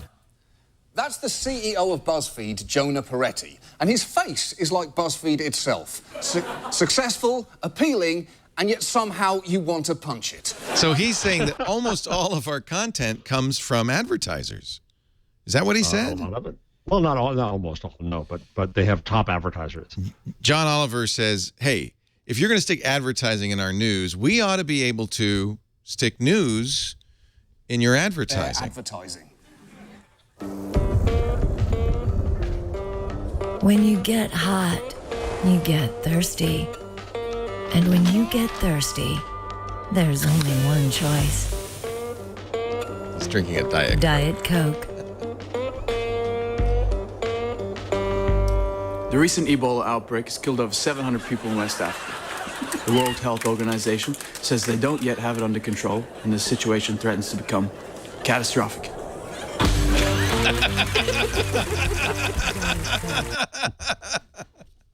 Now that is a better world, ladies and gentlemen. Native journalism. Last week tonight, it's on HBO. I wanted to hate it. I love John Oliver, and his Daily Bugle is one of the best podcasts ever recorded, and still doing it, I think. But he's taken it to television, and you know what, John? You go ahead, steal Jon Stewart's format. Doesn't matter. You do a great job. Doesn't matter. It's so good. We're going to take a break. Our show today is snack time. This is not native content. This is an ad. But a delicious one. A delicious ad. So I don't think, please make me feel better, Jeff. There's no, you know when you see an ad on Twitter that it's an advertisement, that somebody paid us to talk about it. This has been radio forever, so we know that. You change tone. Everybody. The question is if you don't know it. Right. Am I trying to trick you? If I did a review of the OnePlus and raved about it and it was paid by OnePlus, that would be a complete betrayal of my integrity and our compact, unwritten, unspoken compact with the audience. Or if all through the show you kept popping in those very delicious, and they are delicious, by the way, kettle corn nuggets that happened to come from your sponsor and never told us what your sponsor just said, yums, that's fooling people. However, we do have to have snacks. So this is Nature Box, and I love this for a couple of reasons. First of all, these are really good snacks, as you both know, because we've sent you Nature Boxes. But more than that, they're healthful snacks because they're nutritionist approved. No high fructose corn syrup, no artificial flavors, no trans fats, none of the stuff that we know is bad, and good stuff. And you can even tailor it. You know, there's hundreds of snacks. So if you want a Nature Box, and by the way, these are delivered to your door monthly, so it's a nice little subscription thing, or you can buy just one box. But if you want to say, I'm a vegan, just send me vegan stuff, they can do that. I am gluten conscious, none of that gluten. Okay, no gluten. You can have savory, you can have sweet, you can have spicy. You totally control this. And before you buy even, you can look at the ingredients, look at what's in here.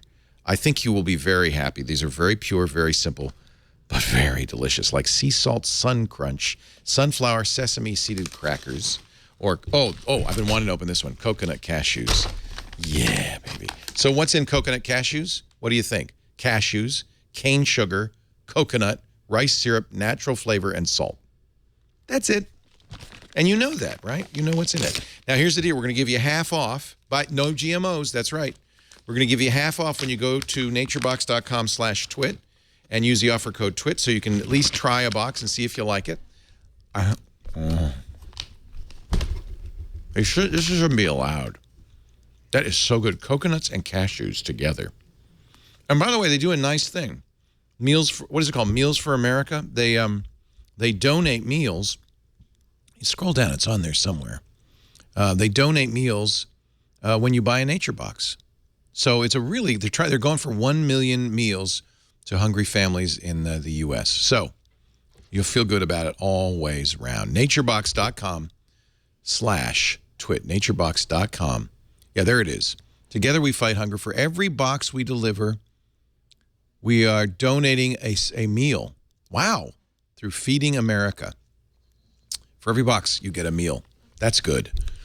Naturebox.com/twit. Use the offer code TWIT to get 50% off. It's good stuff. This is really good. It is good stuff. These are all Ziploc, though, so you can, have a small amount, put it away for later. Don't eat on the air, Leo. No slurping on. There's been spousal negotiation about which of those I'm allowed to bring to the office. My box arrived at home. You took my Nature Box! And I was packing away, and I got, where are you going with those? No, hold on. So I get to choose the ones I want. Oh, which ones are favorites at home? Which ones are favorite? And you don't mind giving I got the plantains. Oh, the plantains. You've got to take those in? I got to take those. Yeah. And giving some Nature Box to Etta, I would do in a moment. Yeah, it's good stuff. It is. My favorite so far is those the hard corn kernels. I love those. Oh, I love those. I'm not allowed those because I will eat the whole bag. No, I'm very. I mean, you put a bag of cheese doodles into me this big, I'll eat the whole thing. Yeah. I'm not doing that. I am using just go with the little hand. I love the Ziploc. The Ziploc helps. Yeah. Now that was native advertising right there. Hey, I'm sad. The Google barge headed for the scrap heap. That mysterious barge. They were building one here and building one in Portland, Maine. The one in Portland, Maine, which was intended to be sailed down to New York City for a luxury showroom for Google hardware is being scrapped. We're doing 3 different barges. It was a mystery at first. San Francisco, New York, and Los Angeles. The Portland, Maine one is there's 63 containers. They're selling the barge off. It's worth about $4 million. Wow, barges are expensive. Jesus. So I guess it's so amazing that Google has so much money. They can just say, well, let's try that. Yeah, let's try that. Oh, just kidding. Didn't work. Didn't like it. That was Bruce's idea. Maybe it's a Yahoo barge now. Chrome, this is amazing. You're going to like this. Chrome, 20% market share. It's now bigger than Firefox. Internet Explorer, of course, is totally dominant, 58%. But that's mostly because it's on Windows, and everybody just uses what they got. So IE 58, Chrome 20, Firefox 15, Safari, which is Apple only 5. And then the rest under 1%. Proprietary or undetectable, 0.24%. Conqueror, which is a Linux browser, 0.5%. Oh, Opera. Opera Hang under in there. 1%, 0.99. Well, poor Opera. They're still making new versions of that? Oh, yeah. In fact, wow. it's pretty good software. I never thought it was very aesthetic. I always felt a little clunky. No, I never got into it. Yeah. But the technology is good. You know, I found something amazing the other day. What's that, Jeff Jarvis? Was it Nature Box? Oh, no, not anymore. That's native advertising. I went to CompuServe.com, and there's still a CompuServe.com. What? And reference to, I guess it was built by AOL, but there's reference to customer service at CompuServe. Wow. What do you remember your CompuServe number? 714351134. 75106, 3135. Gina? I know. That's how you know she's younger than us. Yeah. Everybody over, well, I don't know. I think I was late. I was late to the internet scene it really wasn't until college until our chat room all of our chat rooms are putting their CIS They're numbers putting on. So this is what you what get. I just don't have one. So you had a CompuServe account? Or no? No, I never had a CompuServe Never account. had one. Yeah. Never had an AOL account Did you? either. No? Wow. Nope. Yeah, AOL owns them, so it's really just AOL. But it's weird that it's freeze dried. It's brigadoon.com. Brigadoon, I love it. Webcenters.netscape.compuserve.com. Hey, ladies and gentlemen, let's break out the trumpets. Get the horns ready. No, it's not Gabriel the Archangel returning to destroy the planet Earth. It's the Google Changelog. The Google Changelog. And here's Gina Trapani with the latest from Google. All right. I just actually switched up the rundown because I decided to lead off with the best one, which is that Google Maps added 3D imaging for both Mars and the moon. This is really cool. You just have to know how to get to it. So you go to maps.google.com and you've got to be using the new maps. So you can't be using that tip I had a few episodes back on how to switch to the old one. You got to use the new maps. And you've got Google Earth or Earth mode enabled. If you zoom out, you can zoom out and see the planet Earth. But if you zoom out far enough, you'll see Mars and the moon. Turn left. That's pretty funny. Yeah, can you get directions to Tranquility Base? It's pretty awesome. Yeah, there's definitely items. Yeah, so there you go. So zoom out, zoom all the way. So who would have gone beyond that part? There no you one. go. Bottom left. There they are. And now How awesome is 3D that? imagery of what's that? The moon. That's the moon. Ooh. There you go. Zooming in. That's neat. Zooming in. Yeah, clearly there are some better pictures in some places than others. So, Chad, if you drop a pin there and say, I want directions, will it give you directions? I don't think it will. I do not believe it will. But this Can't is on find the where second to drop a pin. Build a Saturn V rocket. I was trying to figure out if there's a way that I could get the. Get oh, there! three- Look at that! Oh, there! Elon That's what I Musk. wanted. Oh. Step 1, enter your space elevator. You know, we just celebrated the 45th anniversary of Neil Armstrong's moonwalk, and I've been watching all the videos and stuff. It's so inspiring, and I felt like, gosh, we were like really on the edge of the future there. Yep. And it's been 2 years since the Mars rover, right? Yeah. Yeah, is that really 2 years? Can you believe that? Can you find Curiosity there? Oh gosh, explore. Let me. Oh, that's neat. Yeah, it's not it's not as searchable as. Yeah, but they got it. in That's Google the Maps point. on Earth. You want to know where it's at? But still, really, really neat. Love it. Yeah, some really cool images. Of course, it's kind of quilted. Yeah. I don't know even where to look to find any sort of. I don't know. If there's a lot of names here. It seems like this is an important spot. I guess, they name all the craters. This must have been where The Martian happened.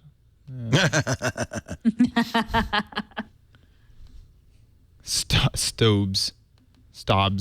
Anyway, sorry. He was, where was he? He was on the... Yeah, he was near some plane.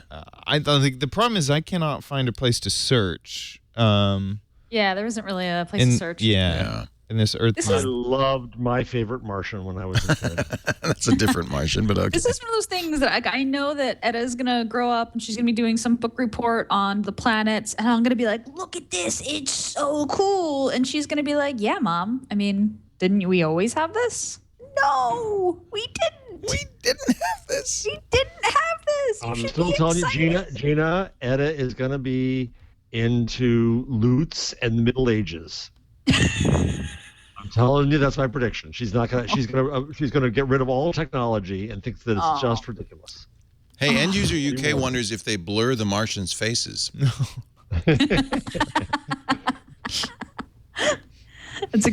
I hear that the Martians are having some sort of privacy issues. The right to be. There's a hexagonal storm on Saturn, folks. Have you seen that?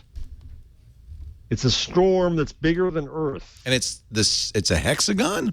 It's a hexagon. Yes, it's on. That has to be man-made. That has to be man-made. Nature abhors a hexagon. No, it doesn't. There's hexagons all over nature.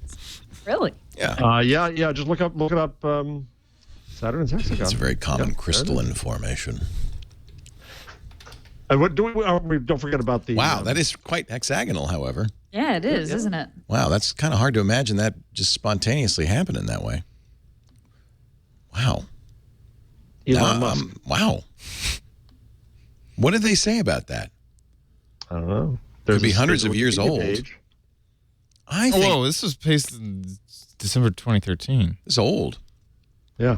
Why isn't anybody saying anything about this? Quick, get Adam Curry on the horn. We haven't even talked about the asteroid. Rosetta. Well, that's not the asteroid's name. It's got some boring old name. But Rosetta is the European rocket that's there, visiting. The Twitter account. It's pretty cool. Oh yeah, I saw that on the rundown. ESA_Rosetta. Yeah, because it's been pretty neat to watch it as it gets closer and closer to this comet. Yeah, it really is. The comet's name is 67P, so that's why we don't get excited about it. That's neat. Yeah, ESA, because it's the European Space Agency, Rosetta mission. William Shatner's tweeting. Oh, he is. They're having a comment. I love that when you get William Shatner talking to the commander of the ISS and things like that. It's like, wow, we do live in the future. It's fantastic. That's it. Big space rock. Although I want more app reviews out of Shatner. What, are there Shatner apps? Shatner wrote a whole piece about how he hated Facebook's new analytics app. You know, I feel like he actually wrote that, but it couldn't be, right? It must have been his social media guy who wrote it under his name. Yeah. And yet that would be such a massive kind of misrepresentation that he must have written it. This is on his Tumblr. Yeah, I don't know. It kind of had his tone. It doesn't. Yeah, it did. Because Anyway. it also had the George Takei joke in it. Oh, right. Yeah. Yeah, but of course his social media guy would do that. Yeah, I know. And by the way, I was so devastated to learn George Takei doesn't post his own stuff.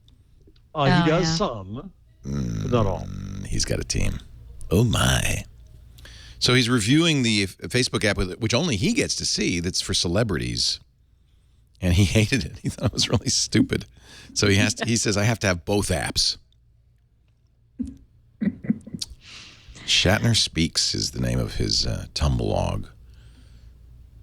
It would be a pretty big misrepresentation. It would be. I mean, it says, these posts are my own. They should not be construed as anything but my opinion and views. Okay, well, there you go. But I believe that. Wow, that's very cool. Facebook mentions versus Facebook Pages app. I want to talk and compare an app that most of you don't have access to. Facebook Mentions compared to the Pages app that anyone who has Facebook Page can download and use. I found out about mentions from a banner ad that was at the top of my Facebook account earlier this week. And it was customized with my icon on an iPhone. So I downloaded it. It says William Shatner, James Tiberius Kirk. This is like a full-blown review like you would write for a magazine. It's a life hacker. Screenshots. And comparisons. Yeah. Shatner took a turn at tech journalism. So awesome. Opinion. Bill, if you're watching, please get in touch with us. Let us know. Did you write this? Come on the show. He says, I'm not quite sure why Facebook released this app for, quote, celebrities. It seems to be ill-conceived. I'll probably use it to post to my Facebook when I'm on my phone, but it doesn't allow for mail or groups. I'll continue to use my regular Facebook app as well as the Pages app, which means that Shatner, and Zuckerberg likes this, has 3 Facebook apps on his phone. Gosh, that's amazing.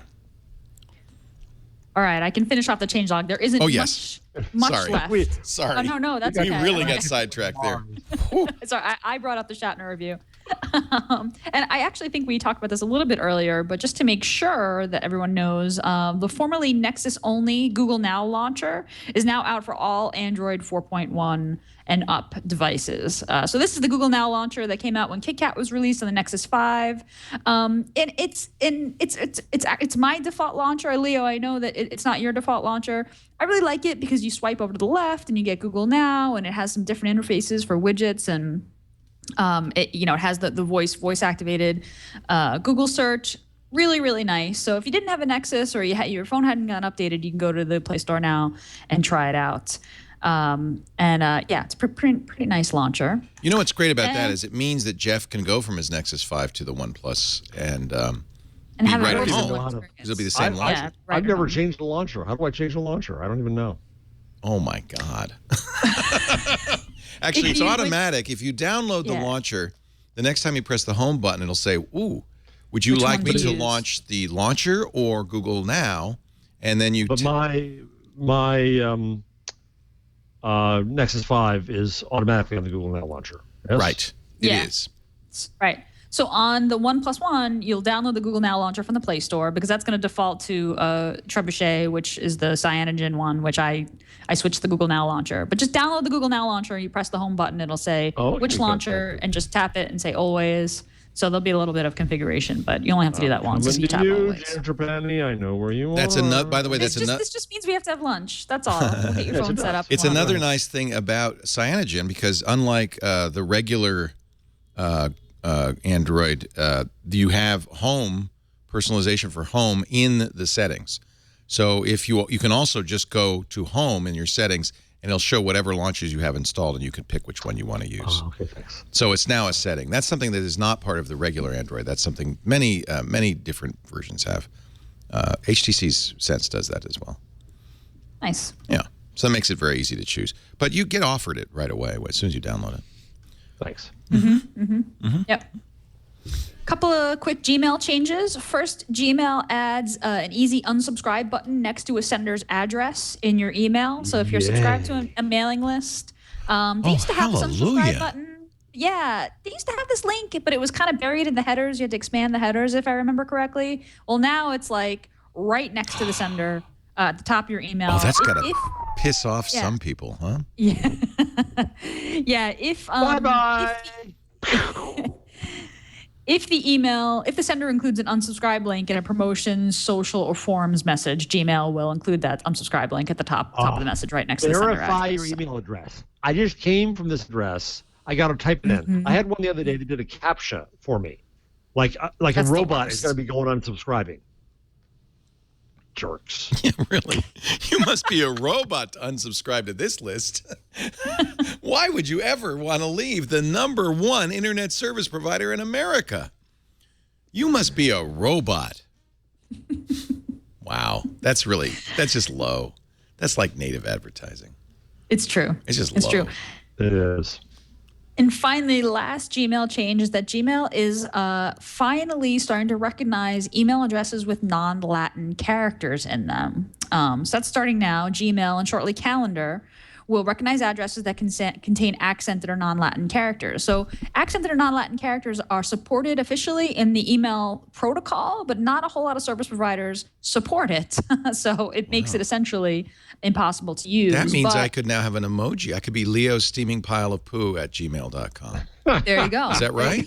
Because that's in the Unicode. So the problem is you can't create an account with those characters yet on Gmail, but it means that Gmail users can send emails to accounts that do have access to characters, non-Latin characters, and receive emails from. Okay. And this is just kind of the first step. And Google says that in the future, they're going to make it possible for you to create Gmail accounts with non-Latin characters in them. So you can be Leo steaming pile of poop, just not right this second. So it's a nice first step. And Google's saying, hey, somebody's got to do it. So we're going to support this, and we're going to continue to build support into it. And if, hopefully once that domino falls, others will follow suit. And that's all I got. And that, my friends, play the drums slowly, is the Google change log. I have a problem with Gmail. I've been having it a lot lately. Gina, maybe you can help me with this. It doesn't load. I go to it, and it partly loads, and then I have a blank. You see this, Chad? This happens to me all the time. Whoa. All the time, like more than half the time. Is there something I've done bad? Do you have an I click the inbox, loading. That's it. Are you using the Whoa, Chrome wacky. app or this is Chrome? No, this is just Chrome. No, is it the app or is it just a web page? Well, let me try the app. I think the same thing happens when you do the app. Oh, the offline app, you mean? In Chrome? No, it worked. There's also an online app. It worked. So where you go to the grid and it shows you your apps? That way worked. But just going to gmail.com didn't. Oh, that's interesting. Interesting. I wonder if I maybe have some security setting. Laporte technology problem. You did. I may have some weird security setting. You fixed. Thank you, tech guy, Jeff Jarvis. You are my new IT hero. Well done. There used to be like a quick load lab, and does not appear to exist anymore. So I may have some LastPass stuff on there or something. Or some sort of security setting, because that's an AJAX load. I'm pretty sure. Right. So it's asynchronously loading the messages in the inbox, and maybe something's blocking it. I have. Is it happening just on that computer or all at your home computers? too, everywhere. Oh. Yeah. I have a stock Google theme. Maybe I'll try a different one. By the way, they're telling me that stock Android now does have that home setting in the settings menu. It's called home. I wouldn't have known. Go look in your Nexus 5. Look at your Nexus 5. Go to the settings. See if there's a home entry. Yeah, there's a home. All right. That's how you change your home. I was looking for launcher. You were looking for launcher. Yeah. Okay. No, and I don't use an ad blocker because I believe in looking at ads as often as possible. Wikipedia pages taken down in the, not pages, just the links in the right to be forgotten. Go ahead, Jeff. I'll just have a snack. Everybody get to sit back, relax. I just pissy fit here. We just record something. This thing is spreading. This thing is dangerous. It's just horrible. Wrong. Just horrible. Europe, you're wrong. Leave it there. Jimmy Wales not too happy about this. And Jimmy Wales is on the Google Right to Be Forgotten, Council of Advisors. So what happened? Wikimedia uploaded copies of the takedown requests, and then those were removed via Right to Be Forgotten? Is that what happened? Wikipedia has uploaded the most recent notices it got from Google, all of which were removed from search results during the European Right to Be Forgotten laws. And these were removal notices for Wikipedia pages? Links, yes. Links removed very widely, from a picture of a man playing guitar to a page about Renato Valensaska. So the source URLs are notified? I was confused about this. So Wikipedia is notified when someone requests. Google has been notifying people. Oh, Google this has been. This is right. what you They've get, by opted the into way. having it. Gotcha. This is from Wikipedia. This is the notice. This is from the Netherlands, I think. Due to a request under data protection law in Europe, we're no longer able to show one or more pages from your site in our search results in a response to some search queries for names or other personal identifiers. Only results in European versions of Google are affected. No action is required from you. This is the great thing is the Wikimedia blog post points to a Wikipedia entry for memory hole. Yeah. Good. Jeez Louise, is this broken? Jimmy Wales' statement on this is, I think, very echoes somewhat what you say as well. He says, history is a human right. And one of the worst things a person can do is attempt to use force to silence another. Amen, brother Jimmy. I've been saying this for quite some time. He said it on Twitter recently, too. There is no right to be forgotten, but there is a right to remember. Like it. I like it. He'll get credit for saying that now. I said it before he did, but never mind it. It's all for cause. Are you following the robo-panic? Elon Musk starts it by saying AIs could be more dangerous than nukes. We've actually interviewed a couple of people, including a guy named, I think, James Barrett, who wrote a book that's saying it could be our last invention because once machines get as smart as humans and then start designing themselves, they're just going to say, hey, we're just like a mess. Wipe those carbon-based things off the face of the Earth. And then Mark Andreessen says, oh, don't worry about... Well, that's more about taking your jobs. Well, he's saying that's one of many things artificial intelligence could do. Right, but it's just the robots, computers will take your jobs. No, it won't, he says. Yeah. Then Union Square Ventures' Albert Wenger, who's very smart, came back and said, well, sorry, I got to disagree with you, Mark. And Mark tweeted that. And then the New York Times did a whole roundup of people who are and are not worried about robots. Let's get on the record. Are you worried about robots, Jeff Jarvis? No. Are you worried about robots, Gina Trapani? No. I'm not worried. I want a robot she's now. She's worried about getting out of 6. That's all she's worried about. What, me worry? Oh, yeah, Leo, I have to give you my 5-minute warning. We're done. We'll just get your tip in a second. I do want to point out that a Microsoft tip has led to the arrest of a man in Pennsylvania for sharing child porn. So this just came in, not sure, but it was from Microsoft's live.com email accounts. And this happened end of the month, last month. So it's not just, as we surmised, it's not just Gmail. We're going to come back with your tip of the week in just a minute, Gina Trapani. But first, a word from Personal Capital. We all have this problem, some of us more than others. If you are aging, you've got to prepare for your future. You've got to manage your investments. You've got to manage your money so you have something to live on when you retire. Personal Capital can help with a free and secure tool. It solves two big problems. One, just keeping track of everything in your portfolio, not just stocks and 401ks, but your bank accounts, your charge cards, everything. The other is you may well be paying way too much for that retirement, whether you're overpaying in mutual fund fees or for advice. Personal Capital can help you. They can bring all your accounts to a single screen so you know where you're doing. They'll help you with your asset allocation. That may be the single most important thing in investing for the future, by the way, in my opinion. Portfolio management. They'll give you an investment checkup, a 401k analyzer. And now somebody asked me, well, how do they make money? Because there's no ads and all of this stuff. It's really simple. Some, but not all. You have to have a net worth of a certain amount. I can't remember what it is. They will call you and say, would you like to use our certified financial planner for a fee? That certified financial planner is independent. They do not sell on commission. They are not only certified, they are really good, and you can decline it. So this stuff is free, absolutely free, and most of us will never get a call like that. It is really great stuff. Bill Harris founded this. We interviewed him on Triangulation. I signed up immediately. That was almost 2 years ago, and I've been very happy. Free to try, free to use, free. They have apps for Amazon's Fire Phone, Google Play, and apps and iOS as well. And by the way, they're one of the first to do an Android Wear version, which is really cool. So I can see how I'm doing on my wrist, which is amazing.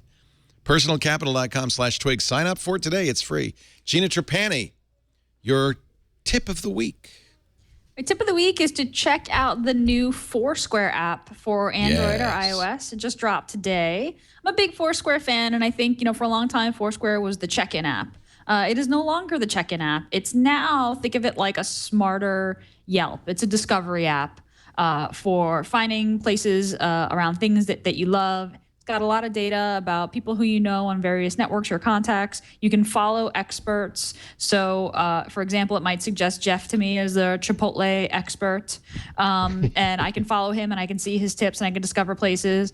I think it was last episode or episode before where I talked about Google Maps' new Explore feature, which is pretty good. I really like the way that Foursquare has implemented this. This new app. This is a completely reinvention of their app. Took the check-ins out and just did a really nice job of discovery and helping you find places that you like based on what you like. So you go in and you say, I really like tacos, I really like crepes, and I really like awesome playgrounds for my daughter. And the recommendations are fantastic, and it really surfaces great tips. And I'm really digging it. So if you haven't looked at Foursquare in a while, check it out. They've got a potential problem because you're in a big city, so you're going to find stuff. But I'm in Petaluma, and it's not very good at finding stuff, and that's because people have to use Foursquare and check in, and I guess people haven't. And by the way, I added tastes and everything. So this, and of course, as they've moved checkouts out of Foursquare and into Swarm, the question is, are they going to reduce the amount of data they're going to get from people? See, there's the first recommendation after all of this is Lagunitas Brewing Company for nightlife. Yeah, that's a bummer. I mean, I certainly noticed that Foursquare was way better in New York and San Francisco than it was in San Diego, for example. Yeah. And it does have to do with whether or not your friends are using the app. So I'll definitely. And there she goes. It's a matter of you're traveling to a big city, right? And you want to follow your friend who lives in San Francisco and see what their tips are. I mean, it's worth it just for that. I use it, and I use Swarm too to check in because I want to keep that database going. Yeah, at this point, it's a life log. I just want to remember where I was. Yeah, it's really nice. Good. That plus time hop, is pretty awesome. Sort of remember. Your number of the somebody at work is turning your internet connection down slowly, Gina, so that you get out of here at 3:00, 6:00. Real quickly, what's your number? In fact, if you want to go now, Gina, you're done. So I don't have to. You can take off anytime. All right, cool. Thanks, guys. I'm going to take off. Bye-bye. Talk to you next week. We'll go on for another hour now. I want to mention the OpenSignal.com is doing what I've long wanted to do, which is to put up reports on hotel Wi-Fi. Oh, great. Scourge of travelers. Yeah. So they have a report out about not only that, but they have a report out about how Google Starbucks Wi-Fi is better than AT&T Starbucks Wi-Fi has been, and other things. But that's not my number, Leo. I want to have a number. Go ahead and show this. So there's an app you can download on Android. This is actually not just Wi-Fi. You can see which carrier is best in your neighborhood. All kinds of things. Oh, so this is about keeping great. These guys honest. So Verizon is 23% worse than U.S. average in Petaluma. Wow. That would be a bad network. Wow. The app too is here. I just checked my my connection on here at school, which happens to be pretty good today because nobody's here. I'm the only guy here. And it's God's work to keep these guys honest, especially hotels. So I had said, they did an earlier report, and I said, "Whoa, I wish you did the hotels." They said, "Coming soon." So they tweeted it today that they just done their hotels report. This is great. But I have one more number for you, Leo. Okay. Just to drive you batty. Mm-hmm. 3 main stars of your least favorite show, Big Bang, are now getting $1 million per episode. Good. No, they deserve that. No, I have no problem with that. I think actors, performers should be paid exorbitant amounts of money so that they can fuel the U.S. economy. Yes. No, I like that. That's fine. I don't mean that they shouldn't get paid. I'm not going to laugh at them. I think they're great. I'm liking Open Signal. I am really liking this. Isn't that great? This is a great website. Everybody should know. And if you go to the report, and it's on Android. An iPhone too, by the way. You can download the app. Go to the report that's on the rundown. They also track the cost of the hotel room versus the cost of the Wi-Fi. Now, they're finding. I thought it was going to be the opposite. I thought it was going to be contrary. That the cheaper the room, the better the Wi-Fi. Yeah. Apparently not. The more expensive the room, the better the Wi-Fi. That's interesting. That's an interesting graph. And what percentage of your room, like if the Wi-Fi is $23 a day, what percentage of your total hotel bill that is? Yeah. My pick is wallpaper. I know, boring, silly, but I happen to like having good wallpaper, not just on my computer, but on my smartphone. When you have a phone with 5.5-inch screen, wallpaper is actually a pretty important consideration. And a lot of times it's just some static image. But the guys who do Chainfire, the guys who do Super SU, have done, and by the way, be careful with wallpaper apps. It's a very common way to get malware on your system. This is not, because it's a very reputable company. They've done something that pulls from 500px, which is my favorite website for photos. You can update the images. You could choose the categories, and there are quite a few categories on here. You can say whether it's the editorial pick or just the most popular. I'm choosing animals, city and architecture, landscapes, nature, and underwater, because I like those kinds of things.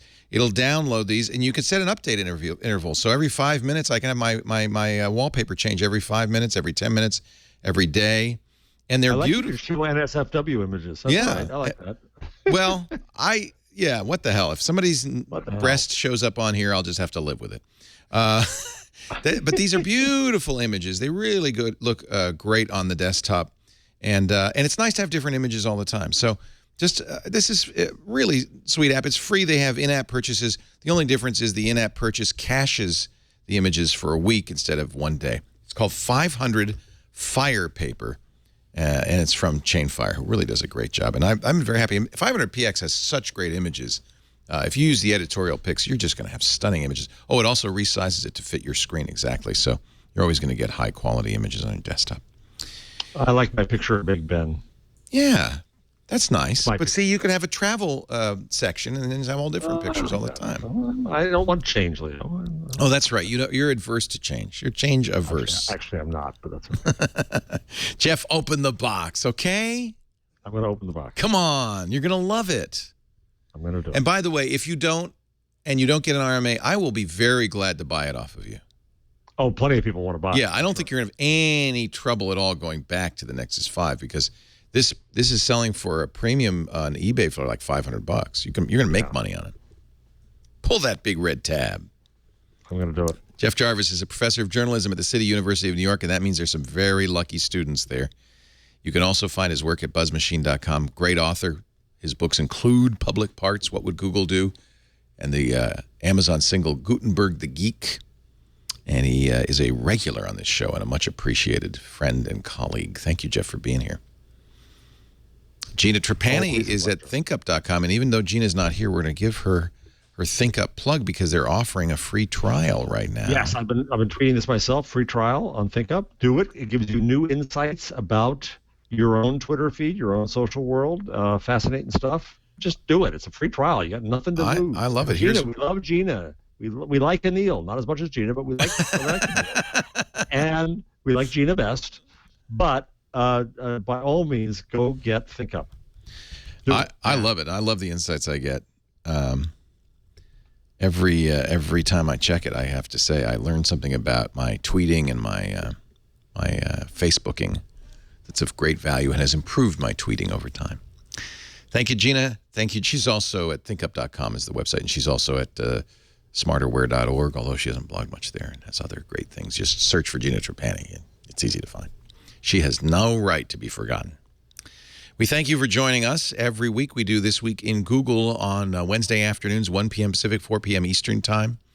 That would be 2000 UTC on twit.tv. Can't watch live? Don't worry. On-demand audio and video is available always after the fact on our website, twit.tv/twig, and wherever you can find podcasts. We like Stitcher.